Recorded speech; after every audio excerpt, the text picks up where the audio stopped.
네, 오늘 성경 말씀은 이사야서 14장 24절부터 32절까지 말씀입니다. 만군의 여호와께서 맹세하여 이르시되 내가 생각한 것이 반드시 되며 내가 경영한 것을 반드시 이루리라. 내가 아수르를 나의 땅에서 파하며 나의 산에서 그것을 짓밟으리니 그때 그의 멍에가 이스라엘에게서 떠나고 그의 짐이 그들의 어깨에서 벗어질 것이라. 이것이 온 세계를 향하여 정한 경영이며 이것이 열방을 향하여 편손이라 하셨나니 만군의 여호와께서 경영하셨은즉 누가 능히 그것을 패하며 그의 손을 펴셨은즉 누가 능히 그것을 돌이키랴. 아하스 왕이 죽던 해에 받은 이 경고가 이만이라. 블레셋 온 땅이여 너를 치던 막대기가 부러졌다고 기뻐하지 말라. 뱀의 뿌리에서는 독사가 나겠고 그의 열매는 날아다니는 불뱀이 되리라. 가난한 자의 장자는 먹겠고 궁핍한 자는 평안히 누우려니와 내가 네 뿌리를 기근으로 죽일 것이요 네게 남은 자는 살육을 당하리라. 성문이여 슬피 울지어다. 성읍이여 부르짖을지어다. 너 블레셋이여 다 소멸되리로다. 대저 연기가 북방에서 오는데 그 대열에서 벗어난 자가 없느니라. 그 나라 사신들에게 어떻게 대답하겠느냐. 여호와께서 시온을 세우셨으니 그의 백성의 공고한 자들이 그 안에서 피난하리라 할 것이니라. 아멘. 네, 오늘 아수르와 블레셋에 대한 예언. 아수르와 블레셋 예언 이런 제목으로 하나님의 말씀 증거하겠습니다. 오늘 성경 말씀은 아수르와 블레셋이 패망하게 될 것이라는 예언을 하는 대목입니다. 몇 가지 교훈으로 은혜를 나누고자 합니다. 첫 번째는 하나님의 뜻은 반드시 이루어진다는 것입니다. 하나님께서 뜻하신 것은 반드시 이루어진다는 것입니다.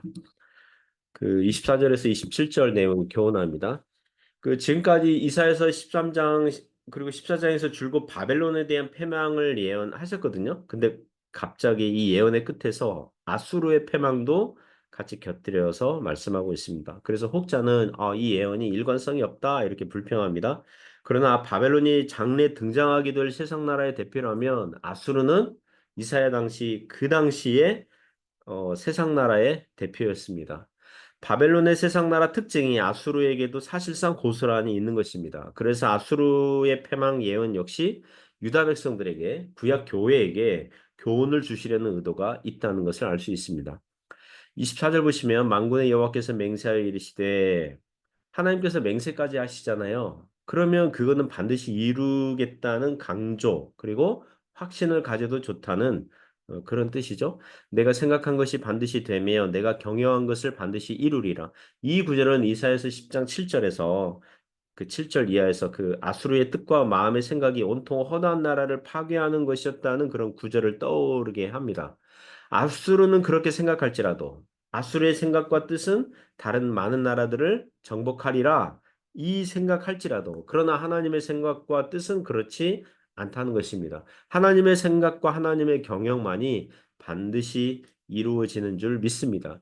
하나님의 생각과 경영하심이 무엇입니까? 아수르의 패망이에요. 25절 보시면 내가 아수르를 나의 땅에서 파하며 나의 산에서 그것을 짓밟으리니 그때 그의 멍에가 이스라엘에게서 떠나고 그의 짐이 그들의 어깨에서 벗어질 것이라. 이 구절은 열왕기하 19장 그리고 이사야서 37장에 나오는 사건을 말씀하는 것으로 보입니다. 아수르 사네립 왕은 당시 히스기야 왕이 다스리던 남왕국 유다를 공격할 거예요. 대부분의 요새 성들을 정복하고 마지막 예루살렘 성을 정복하려고 갑니다. 사네립 왕은 그의 신하 랍사기를 보내어서 히스기야 왕에게 항복을 권유하고 협박합니다. 이런 식으로 협박하죠. 너희들의 신 여호와 하나님이라는 신이 너희를 구해내지 못할 것이다. 이렇게 호언장담합니다. 그러나 하나님께서 천사를 보내어서 하룻밤 사이에 아수르 군사들을 18만 5천 명을 죽입니다. 아수르 왕은 부랴부랴 자기 나라로 돌아갔고 그 자기 나라에서 아들이 그 부친에게 반역을 하여서 죽임을 당하는 그런 사건입니다. 그 사건으로 아수르는 하나님의 땅과 산에서 짓밟혔고 이스라엘 구약교회 어깨에서 아수르의 멍에와 짐이 벗어진 그런 사건을 얘기하는 것입니다. 이 사건은 신약 성경에서 예수님께서 죄인들을 대속하시고 회개하고 믿는 자들을 구원하셨을 때에 죄인들의 어깨에 지웠던 죄와 사망의 멍에와 마귀의 노예로서의 짐과 율법의 정죄에서 짐에서 벗어난 것으로 보면 됩니다. 주님을 모르는 사람들은 수고하고 무거운 짐, 멍에를 지고 사는 자들과 같아요. 자기들이 질 수 있다고 여기죠. 그런데 왜 그 짐을 져야 되는지 몰라요. 주님 안에서만 그걸 밝히 볼 수 있어요. 주님 안에서만 쉼이 있고 안식이 있고 그리고 주님의 멍에를 지고 배워서 쉽고 가볍게 짐을 지고 갈 수 있습니다. 그리고 신자들은 모든 무거운 것과 얽매이기 쉬운 짐들을 내려놓고 주님께서 주신 자기 십자가를 지고 성화의 삶을 살아가야 하는 줄 믿습니다. 26절, 27절에 보면 다시금 확신을 줍니다. 이것이 온 세계를 향하여 정한 경영이며 이것이 열방을 향하여 편선이라 하셨나니 만군의 여호와께서 경영하셨은즉 누가 능히 그것을 패하며 그의 손을 펴셨은즉 누가 능히 그것을 돌이키랴. 하나님의 경영과 뜻은 하나님의 속성에 비추어 보아서 해석해야 됩니다. 하나님의 뜻대로 하신다 그러면 혹자는 이게 엿장수 마음대로다 뭐 이런 개념을 가지고 말하거든요. 엿장수가 엿의 길이를 마음대로 잘라서 줬잖아요. 그러니까 하나님도 자기 마음대로 하신다 이렇게 빗대어 말할 때가 있습니다. 그리고 세상 사람들은 신정론에 대해서 하나님은 옳으냐, 하나님은 옳고 바르게 통치하시느냐 여기에 의심하며 질문합니다. 하나님께서 계시다면 왜 이 세상에 전쟁이 있고 선한 사람들이 고통을 받게 놔두시느냐? 이 세상에 죄악이 많고 선한 사람들이 억울한 일을 당하는 걸 보면 하나님이 존재하지 않으시거나 하나님은 선한 신이 아니라 악한 신, 잔인한 신이 아니겠느냐? 이런 질문합니다. 하나님께서 온 세계를 향하여 정한 경영, 열방을 향하여 펴신 손은 하나님의 선하시고 거룩하시고 의로우신 속성에 의한 것임을 믿어야 할 줄 믿습니다. 사람의 판단과 생각은 그 시야만큼이나 제한적이고 좁아요. 사람에게 이 세상 경영을 맡긴다면 어떻게 되겠습니까? 예전에 어느 영화가 그 신이 사람에게 이 세상 경영권을 맡기는 그런 이야기, 코미디 영화가 있었어요. 사람들이 기도하면 신에게 이메일로 이제 올라가는 거예요. 그래서 사람들의 기도와 소원 제목이 올라오죠. 그래서 그 주인공 사람이 하나하나 이메일 읽기 귀찮아서 사람들의 기도 내용들을 하나하나 읽기 귀찮아서 단체 메일로 예스 그래 들어줄게 이렇게 딱 보내요. 그러자 수많은 사람들이 복권에 당첨되고 수많은 사람들이 자기 소원대로 욕심대로 되어서 사회가 나라가 엉망이 되는 내용 나와요. 그리고 주인공이 여친과 데이트하려고 분위기 잡아보려고 달을 자기 쪽으로 좀 올리거든요. 끌어와요. 그러자 지구의 반대편에선 바다에 해일이 일어나고 지진이 일어나고 세상이 역시 아수르장되는 그런 내용이 나옵니다. 그러니까 우리는 다는 모르지만 그죠? 다 모르거든요. 이게 사람은 제한적이고 하나님께서 왜 그렇게 하시는지 잘 모르거든요.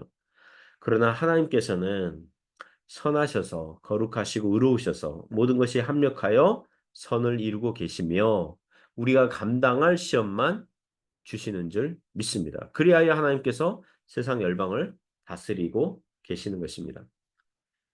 두 번째 교훈은요, 하나님 안에 소망이 있다는 것입니다. 하나님 안에만 소망이 있다는 거죠.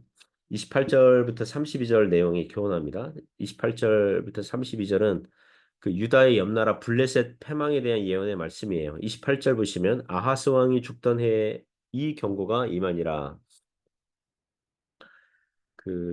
아하스 왕의 이전 왕이 우시아 왕이고 아하스 다음에 나오는 왕이 히스기야예요. 이 세 명의 왕들을 좀 기억해야 할 필요 있습니다. 이 세 명의 왕들과 이 블레셋과의 관계. 먼저 우시아 왕. 우시아 왕은 열왕기 18장 보면 블레셋을 이겨요. 이게 주구장창 블레셋을 때려요. 블레셋은 남왕국 유다 우시아 왕 때 이에 길을 못 펴요. 싸우면 졌어요. 예. 그러다가 우시아 왕의 아들 아하스 왕이 됐어요. 참고로 아하스 왕은 악한 왕이에요. 아주 그냥 뭐라 그럴까요? 악하고 못난 왕이에요. 그때는 블레셋이 이겨요. 그래서 우시아 왕 때 당한 안갚음 복수를 해요. 그래서 아하스 왕이 이제 죽어요. 그리고 이제 어린 히스기야가 왕이 되니까 블레셋이 의기양양하죠. 계속 유다를 이겨먹겠구나. 그러나 하나님의 생각은 그거 아니죠. 히스기야 왕이 블레셋을 이겨먹어요. 29절입니다. 블레셋 온 땅이여 너를 치던 막대기가 부러졌다고 기뻐하지 말라. 뱀의 뿌리에서는 독사가 나겠고 그의 열매는 날아다니는 불뱀이 되리라. 이 구절에서 블레셋을 치던 나라 막대기를 아수르 나라라고 해석하는 학자들도 있지만 유다 나라라고 보면 돼요. 예. 당장은 아하스 왕 시대의 블레셋이 잠시 이겨 먹었지만 그 이전에 우시아 왕 때에 더 전에는 다윗과 솔로몬 시대에 블레셋은 전혀 길을 펴지 못했거든요. 그래서 오랜 세월 사실상 블레셋을 치던 막대기는 남유다 왕국이었죠. 그러니까 아하스 왕이 죽었다 그래가지고 어린 히스기야가 왕이 되었다 그래가지고 기뻐하지 말라. 뱀보다 더 강한 독사가 나겠고 독사보다 더 강한 불뱀이 나와서 괴롭힐 것이다. 그러니까 우시야 왕이 독사라면 히스기야 왕은 불뱀이라는 거죠. 남왕국 유다가 더 강하게 되어서 블레셋을 괴롭힐 거라는 것입니다. 오늘날 하나님 없는 이 불신자들의 인생이 이와 같다고 봅니다. 요즘 그 텔레비전 그 예능 방송에 보니까 이혼 위기를 겪는 커플들을 그 관찰 카메라 이런 방송들이 여러 개가 있더라고요. 뭐 그 제목이 결혼 지옥이라는 방송도 있어요. 오늘날 잘 결혼 안 하는 시대인데 결혼 지옥. 야, 제목도 이 결혼 지옥 또 뭐 새로 고침 이혼 위기를 겪는 부부가 나와서 가상 이혼 법정에서 양육권과 재산 분할에 관한 것들을 나누는 뭐 그런 이야기. 그리고 뭐 금쪽이 뭐 그런 방송이 있더라고요. 그 어린 자녀들 그 폭력적이고 욕설하는 이 어린이들 이렇게 비춰주면서 그 부모의 교육 방식에 문제가 있다 뭐 이러면서 뭐 솔루션하고 뭐 그런 방송. 제가 그걸 뭐 잠깐 이렇게 뭐 보면서 참 우리나라 사람들은 대단한 것 같습니다. 이게 자기들 부부 문제가 전국 방송에 고스란히 나오잖아요. 자기들 자녀 문제가 전국 방송에 고스란히 나오는데 방송에 신청하고 나온다는 게 참 강심장인 것 같기도 하고 그리고 자기들로서는 도움을 받을 수 있는 좋은 기회라고 여기서 뭐 그렇게 하는 것이기도 하겠죠. 실은 예전에도 이런 방송이 비슷한 방송이 있었어요. 막 계속 이게 그 돌고 도는 것 같아요. 유행이. 인간관계나 자녀 양육에 있어서 말하는 태도, 훈육하는 방식 등이 약간의 기술이 필요하긴 해요. 이게 자신의 습관과 생각을 바꾸는 게 쉽지 않거든요. 그러나 주님 안에서 복음으로 말미암아 거듭나지 않은 성품으로는 주님 안에 있지 않으면 복음으로 말미암아 변화되지 않으면 부부관계든 자녀 양육이든 인간관계 기술로는 잠시 좋아질 뿐이라는 거예요. 예수님 믿는 사람들도 힘든데 그렇잖아요. 예수님 믿는 사람들도 부부싸움하고 예수님 믿는 사람들도 자녀와의 그런 갈등이 있는데 주님 없으면 더욱 그런 거죠. 그 인생이 마치 뱀에서 독사가 나오고 독사보다 더 강한 불뱀을 만나게 되는 것과 같은 것입니다. 더 악화가 되는 거죠. 30절 보시면 가난한 자의 장자는 먹겠고 궁핍한 자는 평안히 누우려니와 여기서 가난한 자와 궁핍한 자는 남유다를 말합니다. 하나님의 백성들, 구약 백성들은 가난하고 궁핍하여도 하나님의 은혜로 먹고 살겠지만 내가 네 뿌리를 기근으로 죽일 것이요 네게 남은 자는 살육을 당하리라. 이 구절은 블레셋의 패망을 예고하는 것입니다. 네 뿌리부터 그리고 남은 자라도 더 이상 생존하지 못하고 살육을 당하게 될 거라는 것입니다. 31절에 성문이여 슬피 울지어다 성읍이여 부르짖을지어다 너 블레셋이여 다 소멸되리로다 대제 연기가 북방에서 오는데 그 대열에서 벗어난 자가 없느니라. 이 구절에서 북방에서 오는 군사들 대열은 바벨론 군대를 말합니다. 바벨론 군대가 쳐들어올 때 확실하게 블레셋은 남유다 왕국과 함께 망한다는 거예요. 그러나 남유다 왕국은 바벨론으로 포로되어 끌려갔어도 남은 자들은 돌아오게 될 거라는 것입니다. 32절에 그 나라 사신들에게 어떻게 대답하겠느냐 여호와께서 시온을 세우셨으니 그의 백성의 공관자들이 그 안에서 피난하리라 할 것이니라. 이 구절의 뜻은 블레셋이 남 왕국 유다 그 에게 사신 보내가지고 사신들을 보내서 우리 둘 다 바벨론에게 망하게 되는데 앞으로 어떻게 되겠느냐 묻는 것을 상상하는 거예요. 그러면 이런 대답을 듣게 될 거라는 거죠. 블레셋과 유다 모두 바벨론에게 다 망하고 포로되어 끌려가지만 블레셋은 그것으로 끝난다는 거예요. 그러나 남유다 왕국은 구약 교회는 바벨론에게 망한 사건으로 나라가 아주 사라지는 것이 아니라 도리어 시온을 세우시려는 하나님의 뜻과 계획이 있으시고 공고한 자들이 하나님 안에서 피난하리라. 하나님을 피난처 삼으리라. 이런 약속의 말씀을 하신다는 것입니다. 그 오늘날 한국교회 미래에 대해서 굉장히 그 암울한 전망들을 많이 내놓거든요. 교인들이 줄어드는 게 사실이고요. 뭐 교회의 뭐 잘못 또 있겠죠, 그죠? 또 이단이 횡행하고 특히 한국교회 또 어느 교회를 가야 될지 뭐 소개를 받아야 되고 교회라고 무작정 갈 수 없잖아요. 이단들도 많고 사이비들도 많고 뭐 방송에 나오는 거 보면 참 이단 사이비가 왜 이렇게 많은지 모르겠습니다. 그리고 그 뭐랄까요? 이 태극기 집회라 그래가지고 극우 정치와 동반한 기독교인들이 많이 나와요. 그래서 매체에 많이 나오거든요.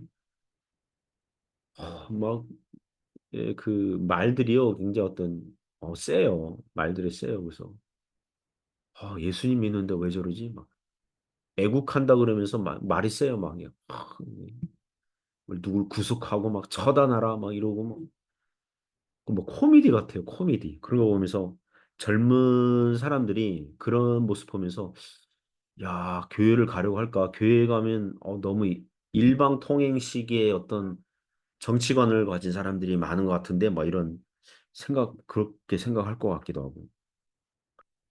그죠? 무엇입니까? 그 안 믿는 사람들이 더 교회를 찾지 않고. 어쨌든 이 세상에서 교회가 악화되는 거, 약화되는 거 있죠? 교회가 약화되는 거. 안 믿는 사람들이 많고. 또 불신자들이 그 불신앙적인 이 철학 사상과 과학 맹신주의와 그런 거에 또 이렇게 집착을 해가지고 주님을 찾지 않고. 이게 모두 다 무엇입니까? 하나님의 주권과 섭리 안에 들어가 있다는 것입니다. 그러나 하나님의 뜻과 계획과 경영은 무엇입니까? 세상 사건을 통해서 시온을, 교회를 세우시는 데 있다는 거예요. 주님께서 다시 오시기까지 교회는 거룩한 신부처럼 양육받고 연단받고 거룩의 싸움을 하고 하나님께 늘 돌아가는 그 안에서 평안과 안식을 누리는 피난처 삼는 그런 훈련이 있어야 될 줄 믿습니다. 그런 은혜가 있기를 주님의 이름으로 축복합니다. 기도하겠습니다. 하나님 아버지, 저희를 불쌍히 여겨 주십시오. 교회를 불쌍히 여겨 주시고 은혜를 베풀어 주십시오. 하나님의 경영과 뜻이 반드시 이루어지는 줄 믿습니다. 그 주님 안에 피난처 삼고 믿음으로 살아가게 하여 주옵소서. 예수님 이름으로 기도드립니다. 아멘.